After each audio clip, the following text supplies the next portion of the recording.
All right, let's move on to our other big topic. The reason that the podcast came out on Friday afternoon this week instead of the usual Thursday morning, it would be this. Halo campaign evolved. The Unreal Engine 5 remake of the first game. We'd had a lot of rumors about this. I was at Halo Studios earlier this week, and they kindly sent along a very temporary, the sands in the hourglass are already running out. Just a little tiny slice of the Silent Cartographer mission here.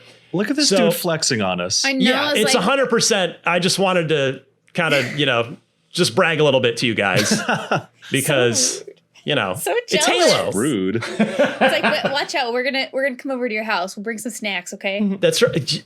You guys are welcome to come by. Please do come by and play the demo. Absolutely. You guys are under the circle of trust. But so yeah, I in all seriousness, I put it here just to show people that here it is. But I've got a preview on IGN right now that you can read, or better yet, watch the video preview. I've also got a little article on kind of everything we know and don't know. And that's what I wanted to do here in this segment with you guys, is because there's kind of a lot to this in a lot of weird little ways. So the basics are, if for any of our listeners that haven't already seen the announcement or read the IGN story on it, but so it is coming to PS5 day and date, but they haven't given us a date beyond 2026. Unreal Engine 5 ground up remake. So this is not a remaster. There's no pressing the back button to switch to the old graphics, which actually that would have been really sweet here in Unreal Engine 5 to go back to the 2001 graphics. That would have been something else. But total ground up remake in UE5. They've re-recorded all of the dialogue with what they said are the principal actors, which they wouldn't specify that. I don't know if that's going to be anybody beyond Steve Downes and Jen Taylor as Master Chief and Cortana, respectively.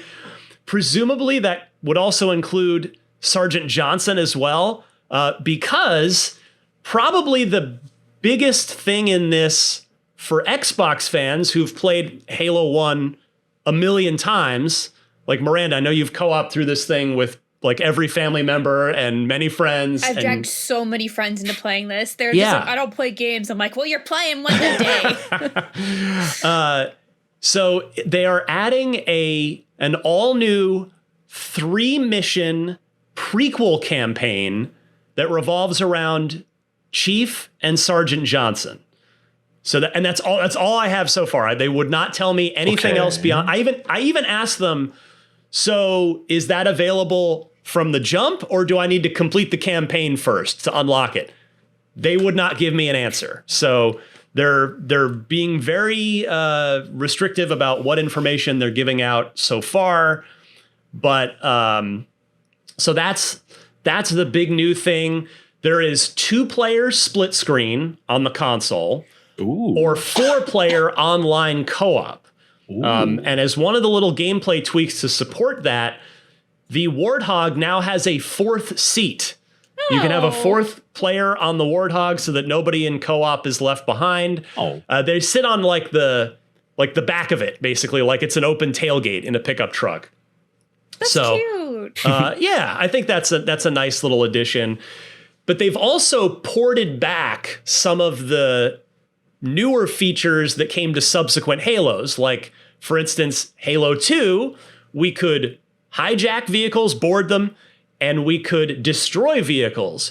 You can now hijack and board in Halo 1.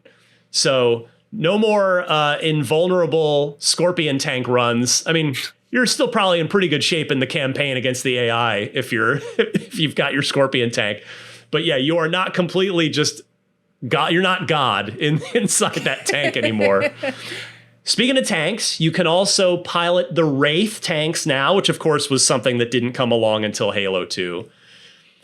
They've also tweaked little bits of terrain here and there just for sort of navigation purposes, but by and large, it's not a Metal Gear Solid Delta like exact remake, but it's it's close to that. So they're making a few tweaks here and there to. Oh, I guess the other big one to mention before I open it up to you guys for what questions you might have about this. You can now pick up any weapon that anybody's using. So you kill that gold elite that's got the energy sword in the Halo 1 campaign. You can now use the energy sword, which again, another thing that didn't come along until Halo 2. No multiplayer beyond the co-op, which is kind of in the name, campaign evolved. They wouldn't really elaborate on why, because I very much brought that up. My sort of best industry guess assumption is probably two things. One, it would have made the project take a lot longer, where they probably wouldn't have been able to get it out as a 25th anniversary thing next year. And two, they probably just didn't want to siphon any players off of Master Chief Collection, which doesn't really help PS5 players who have never played Halo multiplayer. So I'm not letting them off the hook. I do think it's a shame that we're not going to get to run around in Blood Gulch, redone in Unreal Engine 5, Sidewinder in Unreal Engine 5, Hang 'em High. That would have been really, really cool to have Halo 1 multiplayer rebuilt as part of this. But okay. But those are the top level things. So I kind of wanted to go to each of you for your thoughts on it, and also any questions you have that I might be able to answer, caveating that with I asked Halo Studios a ton of questions, and they didn't answer most of them. Right. Yeah, no surprise there. I mean, I think off the bat, I am a little perplexed about the multiplayer decision. Especially with this, like you said, it's called Campaign Evolved, and time restrictions. They want to hit the anniversary, but man, like that wonderful campaign, iconic campaign, but we know Halo as the king of multiplayer shooters on consoles, and presumably you're going to make some first impressions being on PS5, and with that part missing at launch, at least from what we know so far, man, that's got to be. I can't stop thinking about that, because one of the things that felt like a shortcoming for Halo Infinite was that the roadmap was just kind of really drawn out and wasn't as enticing. So by the time we've had our fill with the first wave of Halo Infinite content, we're kind of waiting in the wings for that stuff, and it kind of started to hit a stride, but never really peaked. And I feel like that's kind of a pattern with Halo in recent years, is that hey, we have a solid foundation here, but we'll finish it along the way. And it's kind of like, man, but that's such a core part of the Halo experience. Is that's just one of my first thoughts. But I mean, looking at it remade in UE5, I'm like, that looks really, really good. And I don't know, that's just kind of where my head's at, where it's I'm half excited and half disappointed, I guess. I don't know. Miranda, your thoughts? New story? What? Prequel? Oh, sure, yeah. What? That's my first thing. I'm like, excuse me? I'm glad that Jonathan gets some more time, because I really like his character. So that will be interesting to see, and that makes me want to go dig into the books. I'm like, did they take anything from this? Probably not. Probably they just wrote their own thing. But very curious to see how that plays out, and to get any sort of tidbit there, because I want to know. But the other thing, did you notice any dialogue changes since they re-recorded stuff? I would have to go back to the original to see, but okay. To the best of my knowledge, they just redid everything as it was. So they just wanted to get, I guess, I don't know whether it's for, who knows, Dolby Atmos, or so they just wanted to get fresh recordings for, with modern sound technologies. But I don't think they changed the script at all. Okay. Because that's important. Yeah. Even though some of the lines are a little silly, it's still iconic, and it's part of it.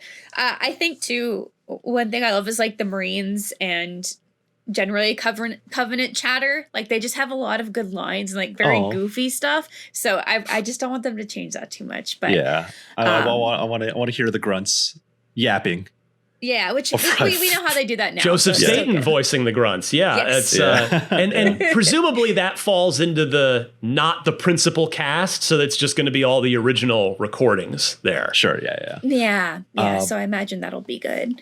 Yeah. I know you said it's a pretty close 1-to-1, but not exactly a la Metal Gear Solid Delta.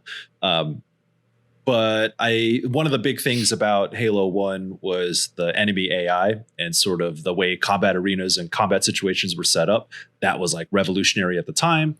And it still holds up to this day. If you boot up Master Chief Collection, it still feels like a modern game in that sense. Did you get a sense of how much or if any of that has changed, how they like rearranged some of the combat scenarios, and are there different capabilities with the grunts and like different enemies, or do you recognize, be like, oh yeah, this is kind of set up exactly how you remember it?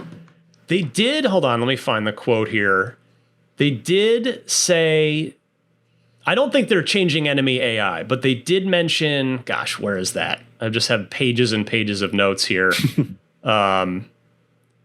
Level design has been thoughtfully updated, is the quote that I've written down. So don't take that as like radical changes, but I think maybe some of the stuff, like the first thing that comes to mind is they probably smoothed out some stuff in the library, right? Yeah, for navigation or. I was going to say that there are some points where navigation feels a little strange. Like it's just kind of clunky, like visually. It's not like we need arrows or paint or anything, like, the yellow paint thing, but you could just use like more identifiable landmarkers or something. Mm-hmm. I could see that being just a little bit more helpful. More modern. For sure. I can add to probably one big thing I left out that'll make a lot of diehard Halo fans happy, like Miranda. They're adding, quote, dozens of skulls to this campaign. I was going to ask, are they adding new skulls? They claim it will have the most skulls ever in a Halo campaign in here. So that's okay. That cool. should help kind of add some extra appeal and replayability value for those of us that have played this a million times. I'm doing also this guide myself. I didn't get to see this because obviously there are no flood on the silent cartographer, or even the chunk of it that I got to play here. But they say you can now dismember the flood. So there's dismemberment of flood enemies, which should make things a little extra. I just want to see them pop again. It's like popping a pimple. Yeah, the popcorn. Yeah, that's what my friends and I always we'll call them popcorn. Those exploding flood guys. Pardon me if I said this already, but I should emphasize it. On the 4-player online co-op, it's cross-play with cross-progression. So if you're on PC, your friend's on PS5, it doesn't matter. So everybody can play with everybody, which is a nice touch. And let me just double check my notes here. Oh, sprint is in there too. So if I see, I know this, you're probably getting like the frame rate probably looks bad on because it's like my camera and camera then feed. The frame rate definitely, it was noticeably hitchy at times in this. Again, this is a crazy early demo, so don't make any frame rate judgments. And it's still probably smoother than it looks on this episode. Like, go watch my preview on IGN to kind of get a look at direct feed gameplay. But yeah, it's just click the left stick, and he'll run as long as you want him to run. Wow. So. Whoa. Apparently, so you can toggle it off if you want to. Like if you want to be a purist and be like, I don't want to sprint ever, you can. They say you're going to be able to toggle that off. But sure. Okay. Yeah. I guess on that point, it seems like there are a number of small changes around the edges, but they all seem like they're pulling from existing things in the Halo franchise. They're not like tossing in things from out of nowhere or modernizations because that's what games expect or people expect from games or what games are doing nowadays. It's more like, hey, we borrowed something from Halo 2. This was in Halo Infinite and it makes sense to put in here.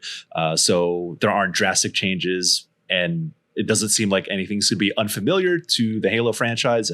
Is that fair to say? Yeah, I think so. That that seems to be the MO here, is like kind of thoughtfully updating it with the rest of the Halo canon, like the rest of the games, more so than introducing any radical new gameplay elements or really anything along those lines. It's that's where it's like it is a remake, but it's not a note for note remake. That's where it's kind of gets into this sort of slightly weird gray area. I asked about price because, it's like we're in this era now where pricing, people are understandably really sensitive to it because everything's getting more expensive, including games, and Nintendo went to $80 with their flagship stuff, and Microsoft tried to go to $80 with the Outer Worlds 2, and the community said, no, we're not going to buy the game. How about that? And Microsoft said, okay, how about we'll keep it at $70. But like, I don't know about you guys. And I don't say this with any joy, but I fully expect that Microsoft is going to push ahead with that $80 price point on the big stuff next year. Mm-hmm. Forza Horizon 6, Fable, Gears E-Day. Hope I'm wrong. Hope they just stay at 70 and just even do that. But still feels so bad. Like 70 for Pokemon, I just gave was like. Yeah, I know. Again, I'm not trying to.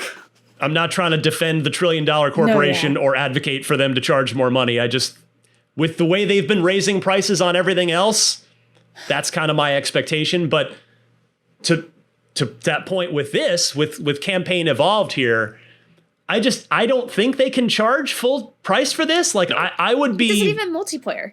Right. No. Yeah. I would be pretty unpleasantly surprised if they went a full 70 or God help us $80 with this. Like, not don't that give it's them not any ideas. I know, right? Like, yeah, and the multiplayer. Yeah, exactly. The multiplayer is why. Like, sure, the extra 3 mission story arc prequel thing is great, and I hope it's great, or it's great on paper. But yeah, I mean, this to me feels like it should be $50, but. Game Pass feels like it should be $20 a month. So what do I know? Yeah. But I did ask about price, and they wouldn't say anything. So that was one of the questions I had that did not get answered. But yeah, I mean, again, I encourage everybody to actually go look at my preview, ideally the video preview, so you can see it running at 4K 60 straight off of a Series X rather than like on my TV through the camera this is not the way to look at it, but it's definitely clean. It does look super nice. It's not, for me, it's not like face meltingly, oh my God, this is stunning the way that the original was in 2001, but it's super nice looking. Like it's definitely, it's got a lot going for it visually. So I mean, this is a test, right? This is them getting their feet wet for whatever the next new Halo game is in Unreal Engine 5. And hopefully this will be worth it. It's not coming out for a while, but it was super cool to get this early of a hands-on look at it. And yeah, I don't know about you guys. For me, it's because I've played this a million times, even though it looks great, and I'm looking forward to that 3-mission prequel thing. This is still below, like if I were ranking my excitement level for all the Xbox first-party releases next year, for me, it's Fable number 1. It's Gears of War E-Day number 2. It's Forza Horizon 6 at 3. And then it's this. Like, so this... But I wonder if PlayStation 5 owners...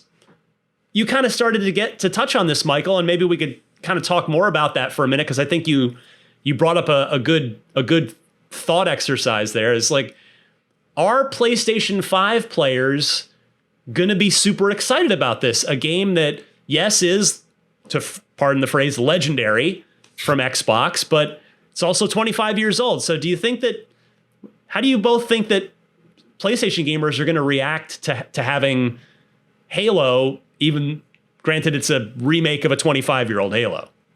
I mean, I don't know, because I mean, the as iconic as Halo 1 is, the shooter genre has evolved so much. And being if you're coming from PlayStation, and it depends on what your expectations are. If they go into this like, oh, cool, I haven't touched it before.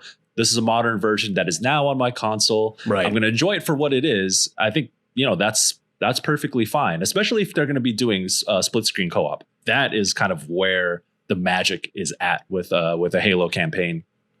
So if they go into that, I think they'll be pretty satisfied. Also, again, price. It's all about price, because like if you go up, pull this up on PSN and it's like $40-$50, like, all right, cool. Like that might be fine. If it's a full price game, I think that's a recipe for disappointment if you're trying to make a first impression, especially if you're not going to have multiplayer with it.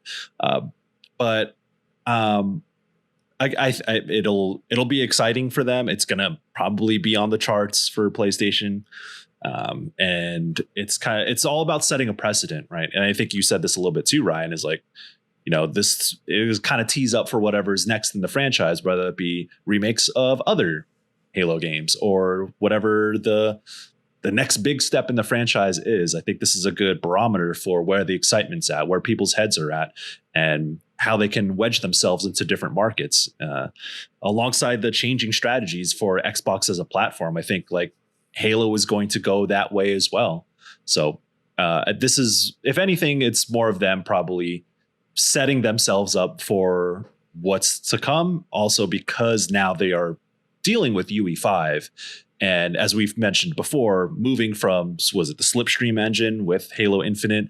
They kind of made a big deal about that. Didn't exactly pan out. Moving to UE5, like, hey, let's get our feet wet with a Halo 1 remake. See what the work pipeline is like. See what kinds of kinks we can work out with moving to this engine, and also get our talent pool used to using UE5 for Halo. That's kind of what I see this as well. Miranda, what do you think? I'm curious because I personally know a lot of folks who were like Xbox diehards who then did go on to get a PlayStation 4 and 5 and kind of have just stuck with it, or swapped at when the PlayStation 5 came out. So it's a little hard to say. I'm also curious to see what their target audience is for this, whether it's just like the people who have been with PlayStation the whole time, meaning that they're, 30 plus, or if they're trying to get like younger audiences interested at all, which I don't think that's necessarily the target. I say that because if you kind of look where modern shooters are right now, if you look at PC, if you look at just other ecosystems, it's not these story-driven, like focused experiences in the same way. So I think, and that's not to say that this won't catch on with people, but I think price is going to be, as you guys have both said, a really big part of this, especially since it has nothing to do with multiplayer. And obviously you can play Halo multiplayer whenever you want, like you can just hop in. But this is just a very different kind of game. So I think there will be interest because Master Chief has been, around. Like, he's iconic, right? And I think there would be some curiosity for people who've only ever had PlayStation, have never had access to Xbox, who would at least be, interested in trying it out and seeing how it goes. Again, and I think that is dependent on price point as well. But last thing for each of you here before we move on to our next topic. Does this, now granted you're seeing it, it's behind me on a Series X, but the fact that this is coming to PS5, even though that's the way Xbox has been trending, they've been telling us, they've been showing us, Gears of War Reloaded shipped day and date on PS5. And Miranda, I want to start with you specifically because I know Halo means as much to you as it does to me, if not more. It's been a big part of your gaming life. How does it sit with you? Like, whether it's rational or not, just your emotion, like your response. How do you feel about Halo going to PlayStation? Like, does that kind of shatter something inside your brain with regard to like the sort of sanctity of Xbox, for lack of a better term, or are you not bothered by it? Like, how do you feel about it? Honestly, it's probably silly to say it, but yeah, it's kind of weird. it's kind of weird to see. Here's the thing, right? I own every console. Like, that's just my thing. I just like playing through all of them. I have a preference for Xbox.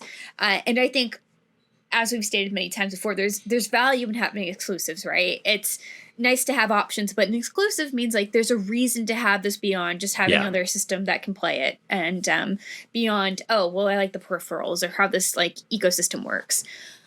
And the most iconic character from Xbox's franchise, leaving it for a multi-platform system, again, I understand like we've had Master Chief in like Fortnite, so technically he could be anywhere, but having him go specifically on PlayStation is it's just kind of weird. It's like, I would never have imagined that would have happened.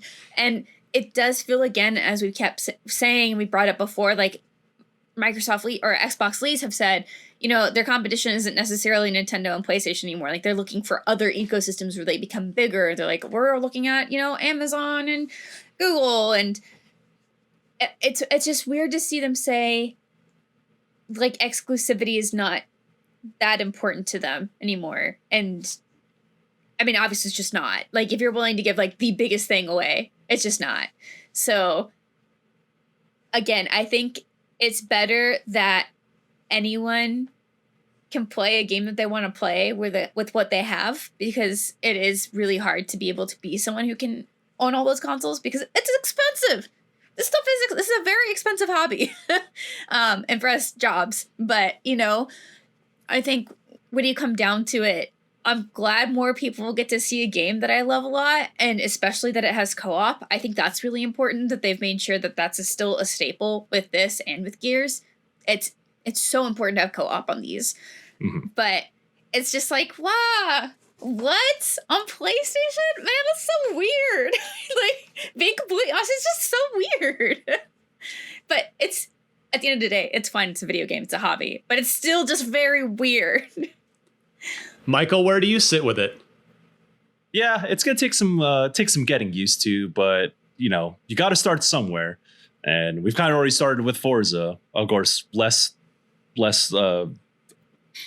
I would not as surprising as seeing Halo when you pull up a PSN storefront, right? But you know, you know what? Might be a hot take, or it might be a wild prediction. A year from now, we're going to get this is an Xbox commercial. It's going to have a PS5 in it.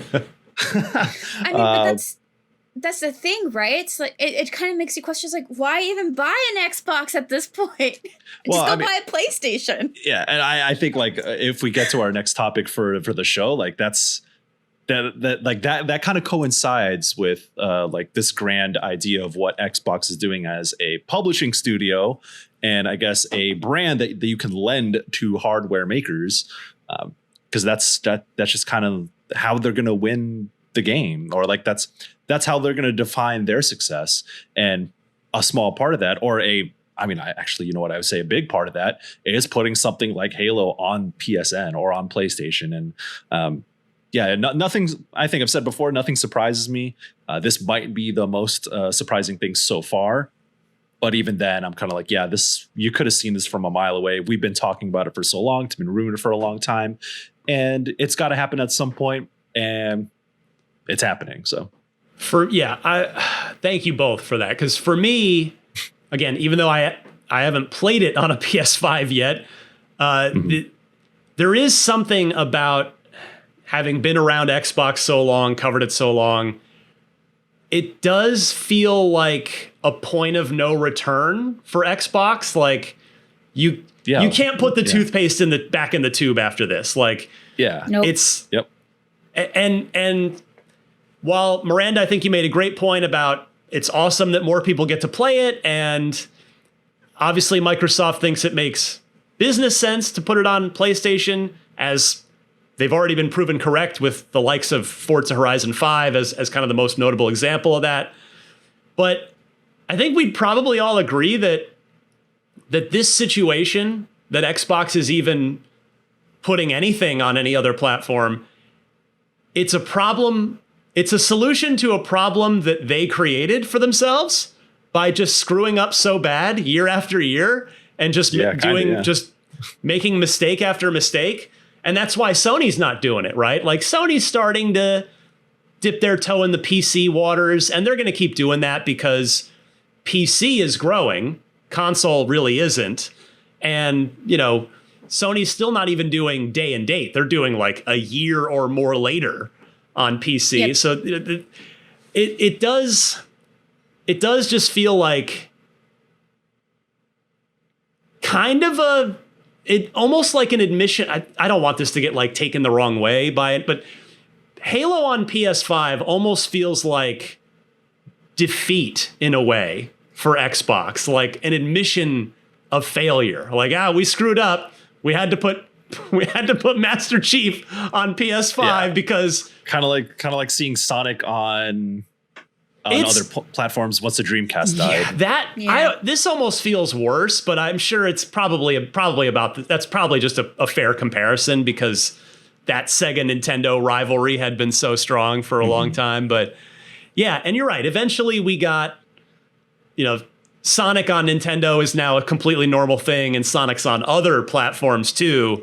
So maybe Master Chief Collection will be ported to PS5 and to Switch too after this, whereas like this is probably not coming to Switch 2 because it's an Unreal Engine 5, like trying to be a high end.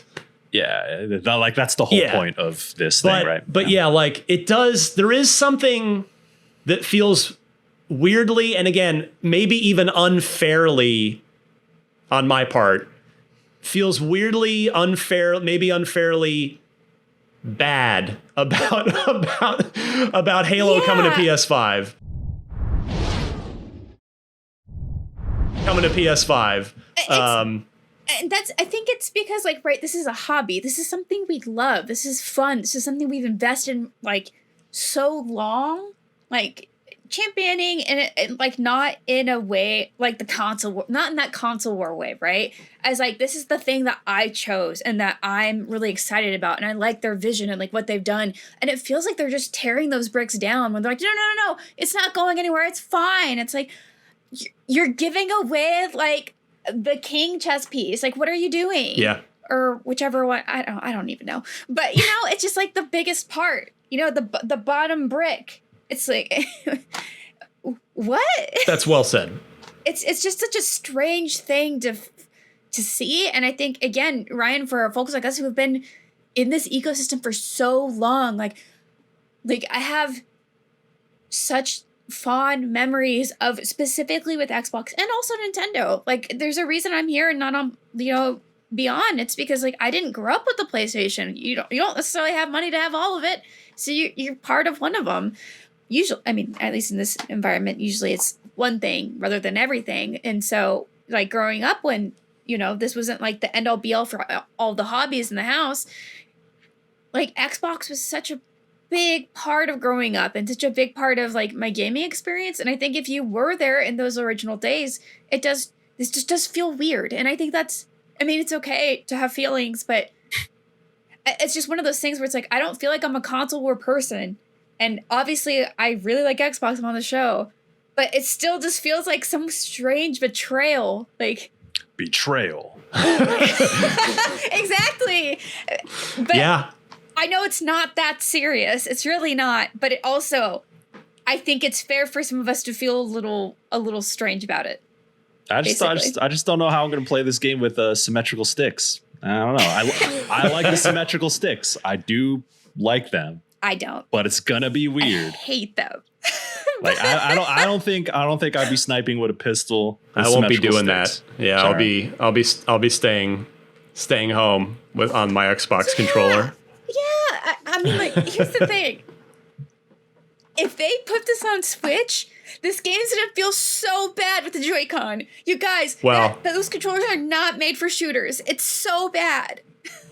I guess maybe that's kind of the last little point here, even though I guess it's more of a conversation for Beyond, but because we know Xbox already has all the Halos, but it also left me wondering, which I did ask the Halo Studios folks. They did not give me an answer, which I wouldn't expect them to kind of announce their future plans anyway. But like you kind of touched on this, Michael, is where, like, what is the next step after this, because if you're like, obviously this exists, like we were saying, they're making this for the 25th anniversary and as a convenient product they can use to get their feet wet on Unreal Engine 5.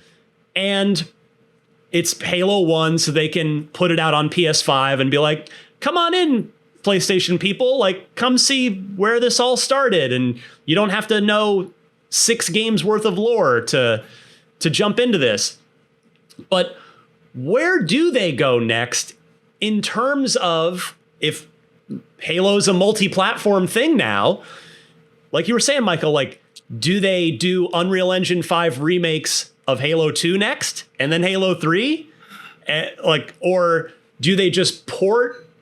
I think that my guess is they're going to port Master Chief Collection, because that covers everything up until, well, I guess 5, right? That gets you 2, 3, ODST, and Reach. Yeah. But yeah, like, do you do more remakes in Unreal? Do you just port MCC over to PS5 to try but even then, like, are they gonna make Infinite 2? Like, what's the next new Halo project gonna be? Because, it's Infinite, as we know, didn't quite set the world on fire, even though we love the campaign and the multiplayer core of it's really good. So I know these are kind of bigger questions for another day, but and this does make sense. Like, okay, if you're going to go multi-platform, yes, remake Halo 1 in your new engine, Unreal Engine 5, and that makes sense for PlayStation 5. But I am left pretty puzzled at the idea of trying to answer the question of what they do next after this. Yeah, because this opens you up to so many extra expectations, I guess.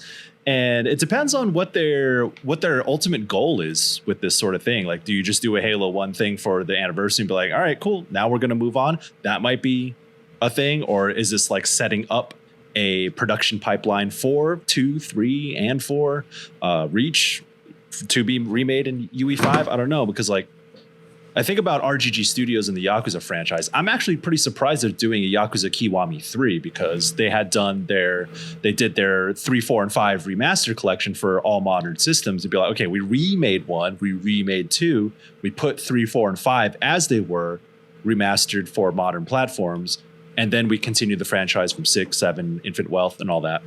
But then they're remaking Kiwami 3, and I'm trying to see like where studios' heads are at when they think about reintroducing their entire franchise, like decades-long franchises, to a new audience, to a modern audience. Yeah.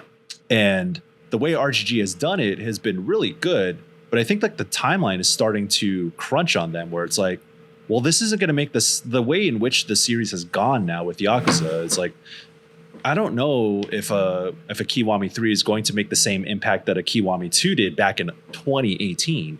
And then now that the story has kind of moved on from Cosmic Kiryu, their iconic character, it's like, well, I appreciate it, but I'm not sure what the vision is here. And so I don't know what Halo Studios is thinking in terms of reintroducing the rest of the franchise. The easiest thing for them would to be like, all right, cool, MCC, here it is. Yo, get good, man. I know, I'm like half paying attention. Yeah. I'm just like, oh, yeah, I'll just get grenaded. This is why y'all gotta watch the video version. But yeah, it's they can go. There are many branching paths they are probably considering. They probably made their decision on what to do, but it also might depend on the success of this.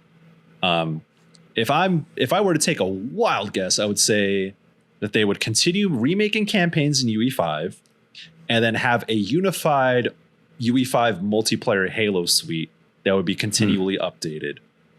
Kind of by way of like how Call of Duty does Warzone, where like Warzone, like Call of Duty has its own multiplayers and all that, but like Warzone is like a central hub for the franchise, and that gets continually updated, and then they introduce campaigns alongside that. So maybe that's what they're thinking with Halo. Yeah, we'll see. It's going to be interesting, but cool to get an early look at this, actually play it, get hands on it this early, which is pretty rare, even in my line of work as the previews guy at IGN. Like this is a pretty early peek at this, which is an awesome privilege to have. And yeah, if you want to kind of know my full thoughts, I was hoping this podcast segment would be additive to the preview that I put up, and I think it has been. So yeah, if you want to just kind of get down and dirty with the game itself and what I thought of it, you can head on over and check out that preview. We got one more story to cover this week. Michael already hinted at it. I'm going to go straight to Michael here as our resident hardware guru. Sarah Bond was interviewed this week in an interview with Mashable, and Sarah talked in vague terms about what Microsoft's going to be doing with its next-gen console. And her wording has got the hackles up for a lot of folks in the community, and understandably so. She said, quote, "The next-gen console is going to be a very premium, very high-end curated experience. You're starting to see some of the thinking we have in this handheld, but I don't want to give it all away." So, Michael, we're talking price here, and we're talking maybe that hybrid console PC scenario that's been kind of word around the campfire for a while now already. Thanks for checking out this clip from Unlocked, IGN's weekly Xbox show. If you enjoyed it, don't forget to watch the full episode at youtube.com/IGN Games. New episodes of Unlocked drop every Thursday on IGN Games, IGN.com, and your favorite podcast platforms. Thanks for watching, and we'll see you next time.